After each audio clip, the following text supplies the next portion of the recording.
Thank you, everybody, for coming to the Aaron Torres Podcast YouTube page. I do have one quick favor before we get to the video that you came here for, and that is very simply this. You see that little red subscribe button below this video?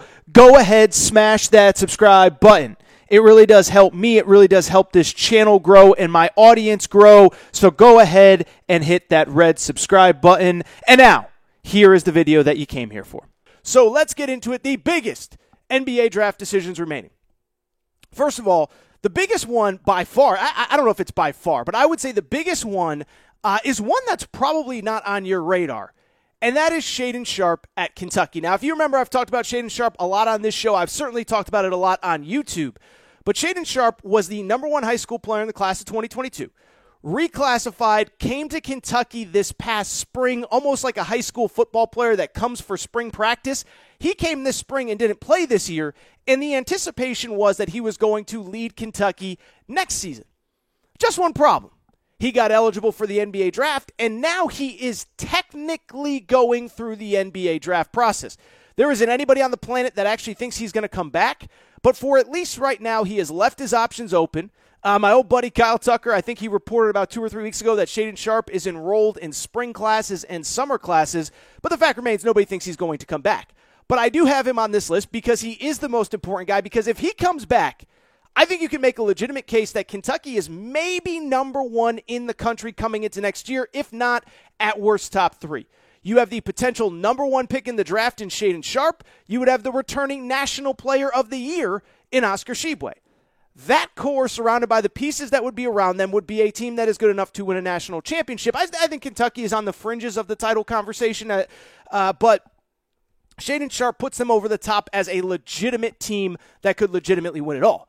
The problem is there is nobody that thinks he's actually going to come back. He's about a 6'5", 6'6" point guard.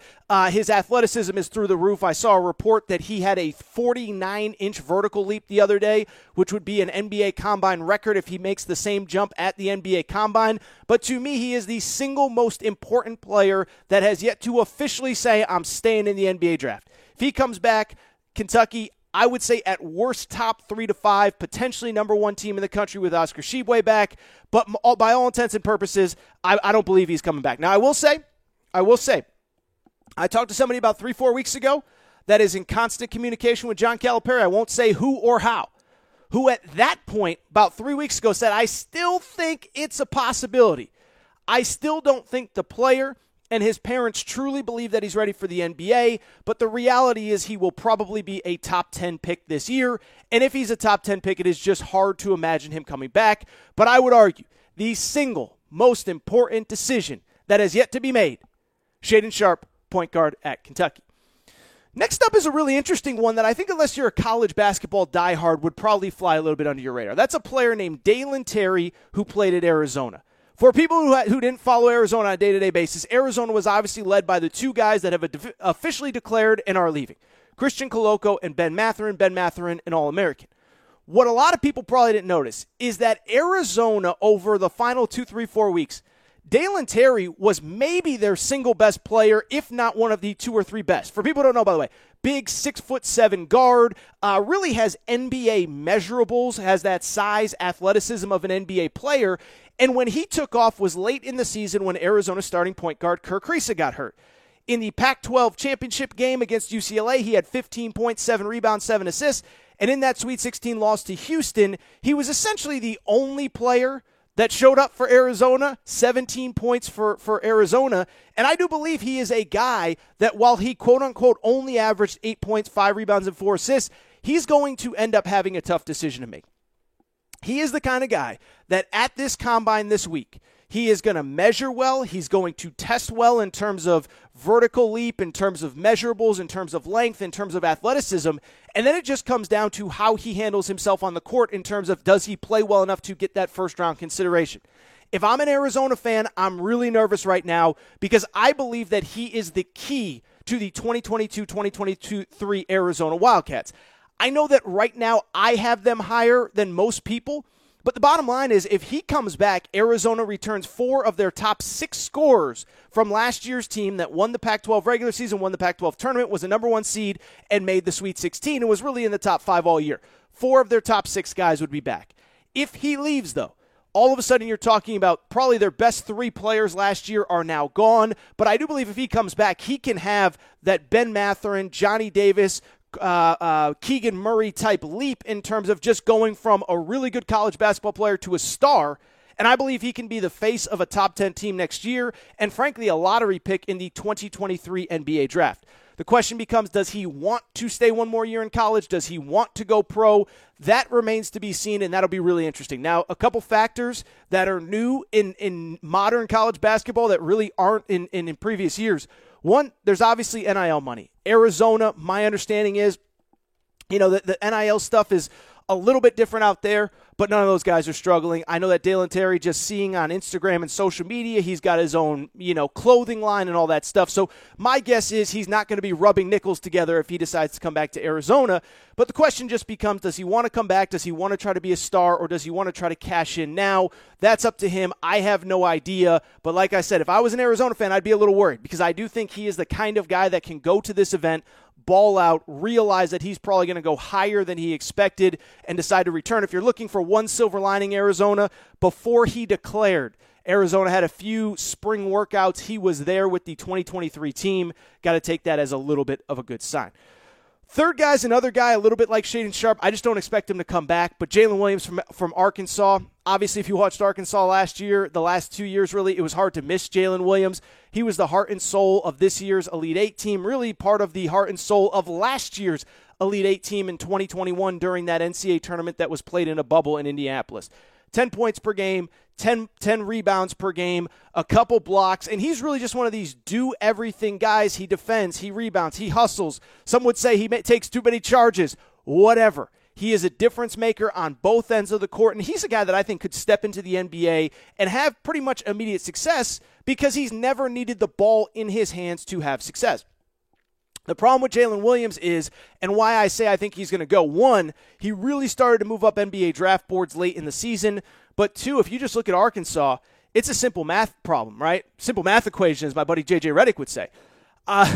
Simple math equation is last week they had a player leave via the portal, Jackson Robinson. They signed a player via the portal in Ricky Council. They are at their 13 scholarship limit. Now, I guess in theory, if Jalen Williams wants to come back, you figure out to make a way for him. But at the same time, Arkansas is at their scholarship limit. They've signed 4 players out of the portal this offseason.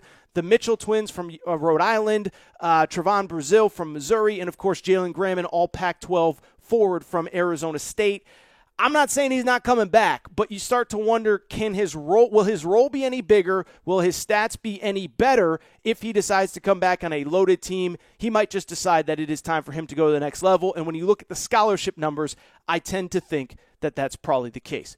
Now, in terms of college basketball next year, I said Shaedon Sharpe's probably the biggest X factor. The only other one that's really in consideration, I would say, is Drew Timme at Gonzaga. Gonzaga actually has 2 players, Drew Timme and Julian Strawther, who have declared for the NBA draft but are retaining their college eligibility. Let's start with Drew Timme because he's a fascinating one. We all know him. We all watch Gonzaga. We've all seen him in the last 2 years. He was dominant not only this past season, but a big part of that team that made the national championship game in 2021 against Baylor. And it's really interesting because he's another one that in this new age of college basketball, he's got a real tough decision to make. He is a guy that, from my understanding, is making real NIL money. In this new NIL world, he's one of the few guys that is probably doing it on the up and up. My understanding is he is the face of a casino out there in Spokane. He's got his own clothing line. I don't know all the particulars, but my understanding is he's making very good money. And if he goes pro, you look at his skill set. He's basically a within 10 feet of the basket kind of guy. He doesn't really shoot threes. He's not an elite athlete defensively. And I don't know, and this sounds crazy because he's been an All-American 2 straight years. I don't know if he gets drafted if he decides to go pro. So I suspect that he'll come back, but you just never know. The other guy with Gonzaga that's worth noting, Julian Strawther, who's a big guard. I was actually probably at his best game. He was great against Duke when they played on Black Friday this past season. But he averaged 11 points. He averaged 5 rebounds and about 36% shooting from 3. He's a guy that I actually think is probably a little bit more of an NBA player, but feels like a year away. But if you're Gonzaga and you got to keep one or the other, you want to keep Drew Timme because he's the proven college player. My guess is that both of those guys come back, But I'll also say this. If Drew Timme decides to stay in the draft, all of a sudden this Gonzaga team, it's one of the least impressive Gonzaga teams we've had in a while. We'll see what happens with them. Staying with the stay or go decisions, let's keep this thing rolling, baby. Michigan, I think, is a really interesting one. So Michigan got some good news at the deadline. Hunter Dickinson, their star, the guy that dominated Tennessee fans. I'm sorry to say it, but he absolutely dominated you guys in the NCAA tournament. What was it, 27 points, 31 points, something like that? He announces that he's coming back. 27 points, 11 boards against Tennessee in the NCAA tournament, 15-15 in a Sweet 16 loss to Villanova. Well, he decides that he's coming back, so that's good news. That's an NIL thing. He's making good money in college. But Michigan has two players that are very much on the fence and very much, I think, dictate whether Michigan will have success or failure or not next season. Beyond Hunter Dickinson, they have a freshman named Caleb Houston who averaged 10 points on about 36% three-point shooting. He came into the season as a guy that everybody projected as a one-and-done, one of the highest-rated recruits in the high school class of 2021. While the numbers look good, he largely underachieved this season. Now, what's interesting about him, he was one of only two players to get invited to this week's Combine and decline the request to come to the Combine. What that says to a lot of people, I saw Jonathan Givony share this from his Twitter account, ESPN. I don't want to take credit for what he put out. But Jonathan Givony said, this is usually a pretty good sign that this guy, even though maybe he's not as high on my big board or my draft board, that he has a guarantee that if you stay in the draft, we will pick you wherever. That some team has told him privately, we're going to take you. And again, it kind of goes to that Dalen Terry thing of, does somebody draft him a year early, a year ahead of schedule, saying, if this guy goes back to college, he could be a lottery pick. Let's get him now in the late 20s, early 30s, something like that. Overpay for him now because we think a year from now he could be one of the 10 best players in the draft. So that's something interesting to keep an eye on. And then Moussa Diabate, another big guy for Michigan, 9 points, 6 rebounds, a block and a half, or a little over a block per game this past season, a little under a block, but whatever, you get the point. 10 points, 9 points, 6 rebounds. He's another guy that's testing. Now he's one, there's no buzz. I don't think there's really much merit to his draft stock, but the flip side is, if he comes back, he's going to be playing with Hunter Dickinson again. So it remains to be seen. Moussa Diabate, Caleb Houston, and they make Michigan really interesting because with them, Michigan, I think is a top 10 to 12 team in the country.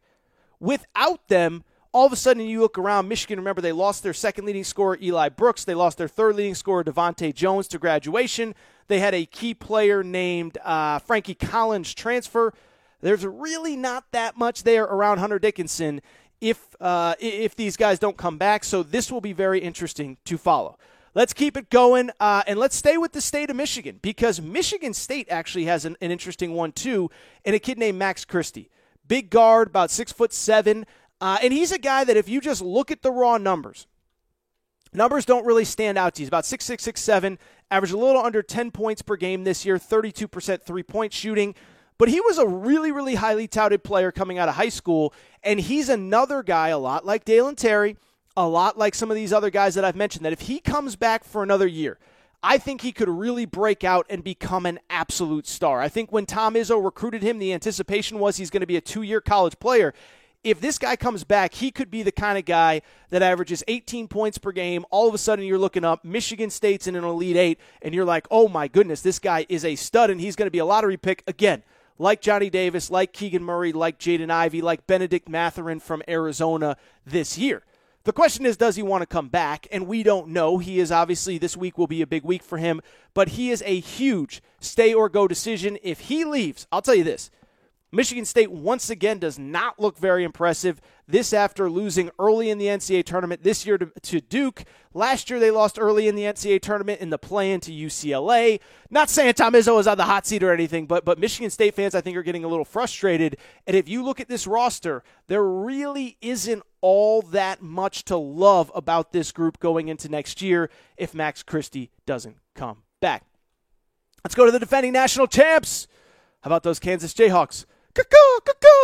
So we know the deal with Kansas. They're probably their two most marquee players from the title run this year, Ochai Agbaji and David McCormick, they're both going pro. They're staying in the draft. Ochai Agbaji almost left last year. David McCormick, fourth-year player, graduated with his degree.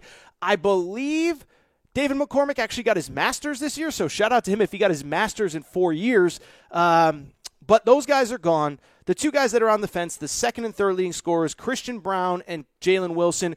Christian Braun, 14 points per game, 39% three-point shooter, really just came along really, really, really well late in the season.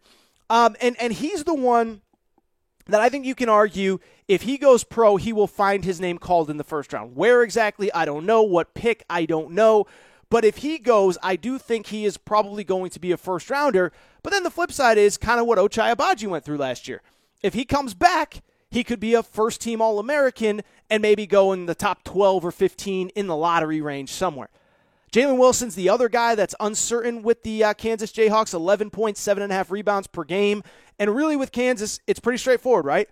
If these two guys come back, we are talking about a preseason top 5 team. We're talking about 3 of the 5 starters back, plus 3 or 4 McDonald's All-Americans.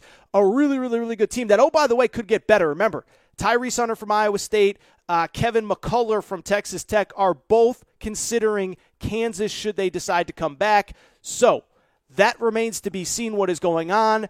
But those two guys are really important pieces. We will see if they decide to come back. A couple more, we'll get out of here. First of all, Baylor Shireman, talked a lot about him, played at South Dakota State last year. He was the guy that, I say Tyrese Hunter is the player that launched 1,000 hot takes on Twitter. Baylor Shireman, just the same. Averaged 16 points, 8 rebounds, 47% three-point shooting. A lot of schools were after him. He committed to Creighton. But even after he committed to Creighton, he's still testing these NBA draft waters. And if he decides to stay in the draft, I don't want to say that Creighton's bad. They would still be the favorite in the Big East in my mind. But there'd be some questions about, do they have that fifth guy? Do they have that X-Factor guy? If he comes back, they're probably in the top 5. So that remains to be seen. I mentioned Kevin McCullough, who's testing the waters from Texas Tech. If he comes back, it will be between Kansas and Gonzaga. And finally, let me say this. There are 2 other guys that are kind of weird. I'm going to combine them because they're very interesting. And I talked about them on Friday's show when I went through the best players still in the portal. But Matt Mayer from Baylor and Patrick Baldwin from Milwaukee. Both guys that are testing the draft. Matt Mayer really wants to stay in. It seems very obvious with that. Patrick Baldwin, I think, wants to stay in too. But Patrick Baldwin's kind of one of these guys that, again, he's another one. If he comes back, if he's healthy, if he lives up to expectations, then we're talking about a potential top 5 pick next year. Why it's interesting, in my opinion, is for this reason. Both these guys, Patrick Baldwin and Matt Mayer, the reason I'm combining them here is because UNC, if they come back, UNC would be the favorite to land either one of them, I believe. Not both. UNC only has 1 scholarship, but would be the favorite to land 1. And so I believe that these guys are important because there is one missing piece at UNC where Brady Manek is gone. They need that stretch 4 guy to help out Armando Bacot, and either of these guys would be the best guy available. It seems to me that Carolina is waiting on both these guys, that all their eggs are in one of these guys' baskets, but to me, they are the 2 players that right now in the portal, along with Kevin McCullough, are most interesting because if they come back, these 2 specifically I think would be the missing piece at North Carolina. And it'd be really fun to just kind of see what happens at North Carolina.